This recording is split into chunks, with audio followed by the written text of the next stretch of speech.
he invitado a expertos en el área. Empezaremos con el doctor Antonio Jordán Ríos, quien es cardiólogo del Instituto Nacional de Cardiología, es especialista en ecocardiografía y tiene una alta especialidad en insuficiencia cardíaca y trasplante, así como la maestría en salud pública por el King's College del Reino Unido, y él nos va a hablar del panorama general del tratamiento no farmacológico de la insuficiencia cardíaca.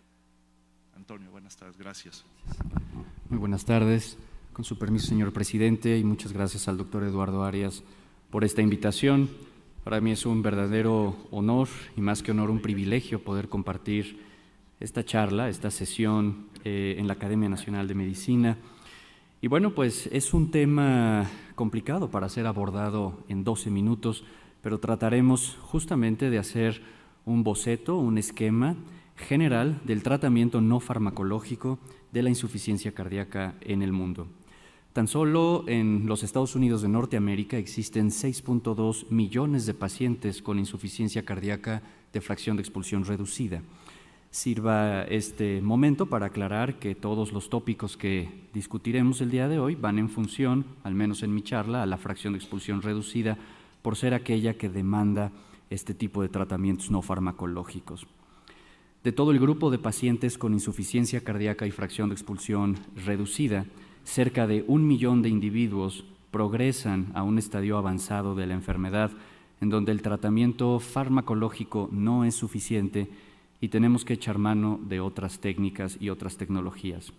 De lo contrario, la media de sobrevida de estos enfermos es menor a 2 años en una etapa avanzada, y precisamente debido a la corta esperanza de vida en este estadio, cerca de 377,000 muertes son atribuidas a la fase avanzada y un poco descuidada de la insuficiencia cardíaca con fracción de expulsión reducida. Este es un estudio de una cohorte poblacional donde específicamente se analiza a la población con insuficiencia cardíaca avanzada, y quiero atraer su atención a la gráfica de la izquierda, en donde pueden ustedes comprobar cómo a medida que avanza el tiempo que un sujeto tiene insuficiencia cardíaca avanzada, disminuyen las probabilidades de sobrevida, sin existir diferencia significativa, así esto se trata a fracción de expulsión reducida, a preservada o a moderadamente reducida. De forma concordante, conforme avanza el tiempo y disminuye la sobrevida, aumentan también de forma significativa las hospitalizaciones, con lo que aumenta también el costo y la presión al sistema de salud. Y es que a nadie le queda duda en el medio cardiológico que el tratamiento fundacional de la insuficiencia cardíaca con fracción de expulsión reducida incluye 4 clases de medicamentos, el llamado tratamiento fundacional, medicamentos de uso contemporáneo que disminuyen la mortalidad, la morbilidad, las hospitalizaciones, además de todo aumentan la calidad de vida y aumentan también la capacidad funcional de los pacientes. La gráfica que ven en la parte inferior de la diapositiva es una gráfica extraída de uno de los ensayos clínicos contemporáneos más completos, que es el estudio Emperor Preserve, un estudio que evaluó la seguridad y eficacia del inhibidor del cotransportador sodio-glucosa tipo 2, concretamente la empagliflozina, en pacientes con insuficiencia cardíaca y fracción de expulsión reducida. Y pueden ver ustedes que una razonable, muy buena proporción de individuos de toda la cohorte que se estudió tenían muy buenas tasas de los 4 tratamientos fundacionales. A pesar de tener las 4 drogas, el riesgo residual es muy alto, cercano al 25 o 27%. Eso quiere decir que si bien el paciente recibe los 4 grupos de medicamentos, el riesgo residual con el que ese enfermo vive es cercano al 30%, poniéndolo en muy alto riesgo de sufrir muerte, arritmias o descompensación.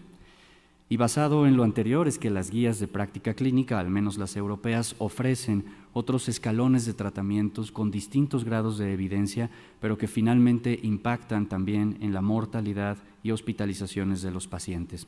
Estas son las terapias no farmacológicas. Y la primera de ellas, de forma muy general, es la terapia de resincronización cardíaca. Numerosos ensayos clínicos a lo largo de muchos años y cerca de una década de experiencia clínica han podido demostrar que el perfil ideal del candidato a una terapia de resincronización cardíaca es aquel enfermo que tiene fracción de expulsión reducida, ritmo sinusal y bloqueo completo de la rama izquierda del haz de His. Los distintos estudios y ensayos han demostrado que esta terapia impacta no solo en síntomas, calidad de vida y caminata de 6 minutos, sino también en hospitalizaciones y sobrevida.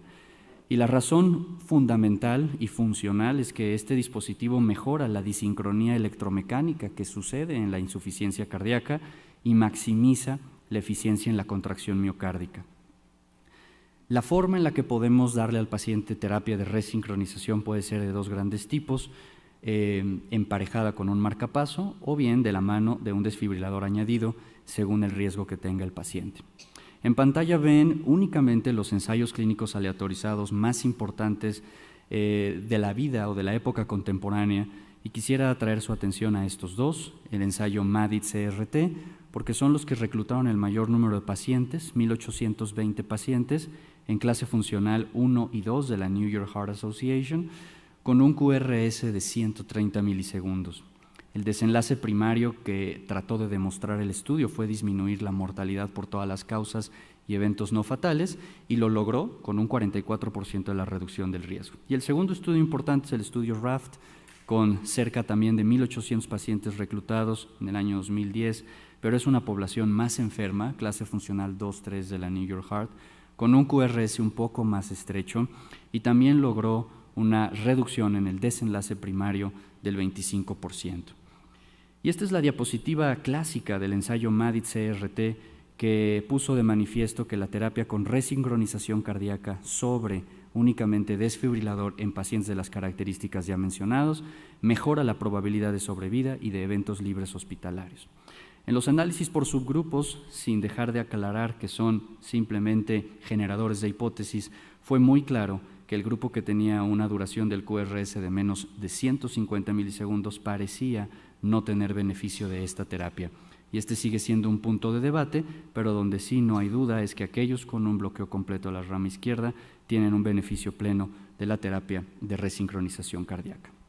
Pasando al desfibrilador automático implantable, esta es una estrategia efectiva para la prevención primaria y secundaria de muerte súbita. Los ensayos clínicos aleatorizados, y no solo los ensayos, sino los estudios de vida real, sabemos todos los cardiólogos que los pacientes con insuficiencia cardíaca tienen una altísima tasa de muerte súbita, muy variable, pero cercana al 50%. El ensayo pivotal que demostró esta eficacia fue el ensayo SC-de-HEFT, que demostró una reducción del riesgo absoluto escasa del 7% y solo en 1/3 de los pacientes analizados. La pregunta es ¿por qué? Y este es un punto importante a los desfibriladores. Cada que se implante un desfibrilador tenemos que pensar en los riesgos competitivos. ¿Y esto qué quiere decir? Que conforme el paciente avanza en la historia natural de la insuficiencia cardíaca, la causa de mortalidad es distinta. Vean ustedes cómo tenemos los enfermos en clase funcional 2 de la New York Heart contra los que están en clase funcional 4. La proporción o la causa de muerte en los que están en clase 2 en su mayoría es de color negro, es decir, muerte súbita cardíaca. Conforme el enfermo avanza en su gravedad y llega al estadio 4, la muerte súbita cardíaca disminuye en proporción y más bien de lo que se muere el enfermo es de progresión de la enfermedad, de la historia natural de la enfermedad. Y esto también pone de manifiesto esta competencia de riesgos, pone de manifiesto los resultados del estudio Danish, un estudio que demostró o que falló en demostrar la hipótesis sobre la seguridad y la eficacia de los desfibriladores en la miocardiopatía dilatada no isquémica. Y por eso es que hoy en día el desfibrilador se recomienda con el mayor grado de evidencia y recomendación en la falla cardíaca de origen isquémico y con ciertas dudas y sobre todo personalizando muy bien la etiología en todo el grupo de lo no isquémico. La insuficiencia mitral secundaria, por otra parte, o también llamada insuficiencia mitral funcional, sabemos que es la falta de coaptación de la válvula mitral, que es un escenario muy habitual en la insuficiencia cardíaca con fracción de expulsión reducida. Y generalmente obedece a la importante dilatación y al incremento en los diámetros del ventrículo izquierdo, y en la imagen en pantalla pueden ustedes ver que sin importar la etiología de la cardiomiopatía, tener insuficiencia mitral en grado severo impacta en la sobrevida de forma significativa. Por ello, con el desarrollo de las técnicas intervencionistas, el mundo médico se dio a la tarea a responder a la pregunta si un dispositivo percutáneo de tipo clip, llamado MitraClip, al ser anclado en la válvula mitral, pudiera impactar no solamente en el grado de insuficiencia mitral, ni tampoco en el grado de remodelado, sino impactar en desenlaces duros como mortalidad. Y tenemos dos ensayos completamente distintos. A mano izquierda el ensayo Mitra-FR, un ensayo que falló en demostrar esta pregunta de investigación, y a mano derecha el ensayo COAPT, que fue exitoso desde el inicio, con separación de las curvas, en demostrar que el clipaje de la válvula mitral disminuye la mortalidad, la morbilidad, las hospitalizaciones y desde luego la calidad de vida en estos enfermos. Y también esto en sus épocas dio a mucho debate y pareciera ser que parte de los resultados discrepantes radican en que los criterios de inclusión fueron distintos. En el cuadro verde vienen los criterios de inclusión del ensayo COAPT, fracción de expulsión de más de 20 y un diámetro telesistólico menor a 70, donde el MitraClip es útil y pareciera que en enfermos con otro tipo de geometría ventricular, tal vez más graves y más dilatados, el ensayo pues fue fallido y el clipaje no es tan efectivo. Dos técnicas novedosas, el cortocircuito o el shunt interatrial. El racional o la lógica es que si yo implanto y creo un shunt percutáneo en el septum interauricular, voy a descargar la presión del atrio izquierdo y con ello disminuir las presiones de llenado al ventrículo izquierdo que está claudicante. Entonces, esta creación percutánea de un shunt interatrial ha sido explorada ya de varios tiempo atrás con más de 8 ensayos clínicos aleatorizados. El más importante y el más reciente es el ensayo REDUCE-LAB HF2, con una buena carga de pacientes, 626, en donde desafortunadamente no hubo desenlace favorable en términos de mortalidad y morbilidad. ¿Qué se viene en el futuro? La aprobación por las agencias reguladoras de dispositivos de modulación de la contractilidad cardíaca, un dispositivo diseñado particularmente para enfermos que no califican para un resincronizador cardíaco por la duración del QRS. Se ha demostrado que es un dispositivo seguro y eficaz en hospitalizaciones, mortalidad, síntomas y calidad de vida. Los ensayos más importantes publicados a la fecha son estos, particularmente el estudio FIX-HF5, un ensayo con un número pequeño de pacientes, 428, que si bien es cierto a muchos nos genera dudas si esta N es suficiente para estimar beneficios en mortalidad, sí cumplió su desenlace primario, que era hospitalización y mortalidad por todas las causas. La duda y por lo cual no ha alcanzado nivel de recomendación es porque el seguimiento es muy corto. Finalizo con estas conclusiones. Si bien es cierto que la insuficiencia cardíaca es una pandemia que va en incremento, en parte explicado por la vejez de la población y la carga importante de comorbilidades, es una enfermedad con un importante riesgo residual y altos costos. El tratamiento moderno de la insuficiencia cardíaca con fracción reducida contempla no solo medicamentos, sino dispositivos e intervenciones. Los dispositivos e intervenciones están reservados para un grupo selecto de pacientes que, aunque son la minoría, estos enfermos carecen hoy de una opción de tratamiento viable.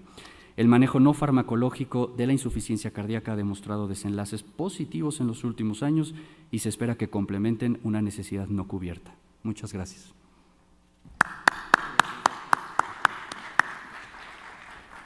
Muchas gracias, doctor Jordán. Ha sido una excelente presentación para el panorama general del tratamiento.